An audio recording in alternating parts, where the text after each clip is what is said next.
Bonjour à toutes et à tous et bienvenue dans ce nouveau JT Foot Mercato. L'Égypte s'est qualifiée pour la finale de la CAN en battant le Cameroun au tir au but pour le plus grand bonheur de Mohamed Salah et des siens. Les Pharaons vont affronter le Sénégal en finale ce dimanche. Par contre, du côté du Cameroun, c'est la soupe à la grimace. Les Lions indomptables accueillent la compétition et l'élimination a du mal à passer forcément. Par exemple, beaucoup n'ont pas compris ce tir au but complètement manqué de Clinton N'Jie, qui n'avait pas l'air très impliqué alors qu'on était quand même en demi de la CAN.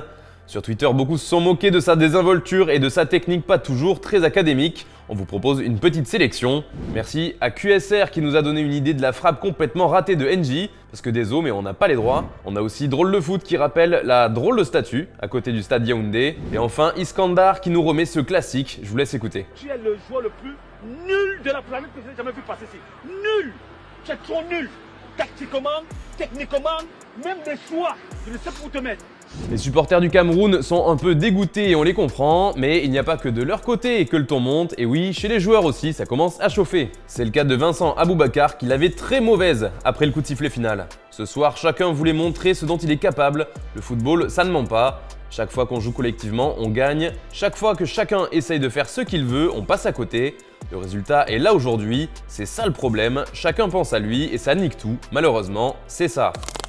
En Angleterre, ça continue de s'assombrir pour Mason Greenwood. De nouvelles sanctions sont tombées pour le joueur anglais. Souvenez-vous, on vous en parlait dans la revue de presse ce lundi. Accusé de violence physique et de viol par sa compagne, il a été arrêté par la police britannique et une enquête a été ouverte à son encontre. Depuis, il a été libéré et placé sous contrôle judiciaire. Un peu avant son arrestation, il avait été écarté du groupe par son club Manchester United. Et ce n'est pas tout puisqu'il a rapidement été retiré du jeu FIFA 22. De son côté, Nike a suspendu son partenariat avec Greenwood.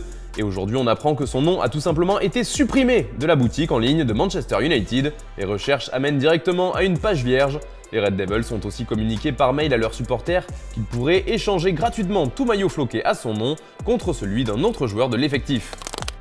On revient à un sujet un peu plus léger, la Ligue 1 reprend ses droits ce vendredi et l'OM accueille Angers et vous en avez l'habitude à FM, on vous donne nos pronos.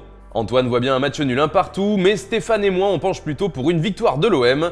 2-0 pour lui et 1-0 pour moi seulement. Et pour ceux qui veulent suivre Antoine pour le match nul, je vous propose un petit pari fun avec Angers qui marque sur penalty pour une cote à 9,5. Avec notre nouveau partenaire TheBet, profitez de la cote boostée Payet Wonder Buter. C'est celle que vous avez choisie sur nos réseaux sociaux. Elle passe de 1,75 à 2,25. Attention par contre, seuls les 1000 premiers participants pourront en bénéficier avec une mise maximale de 10 €. Et puis le mercato est fini en France, mais à Nice, il y a toujours un peu de mouvement.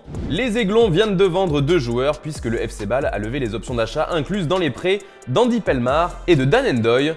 Tous les deux sont âgés de 21 ans et tous les deux sont liés à leur nouvelle équipe jusqu'à l'été 2026. Allez, on se quitte avec l'image du jour un peu spéciale. Comme vendredi dernier, on vous propose un petit teaser de notre vidéo à venir dimanche. Cette fois, l'ami Stéphane revient sur l'histoire compliquée de Mauricio Pochettino au PSG. On espère que ça vous plaira. Bon week-end. Entre Mauricio Pochettino et le Paris Saint-Germain, l'histoire avait tout d'un conte de fées. Ancien joueur et capitaine du club parisien, l'Argentin fait son grand retour dans la ville lumière 18 ans après en tant qu'entraîneur.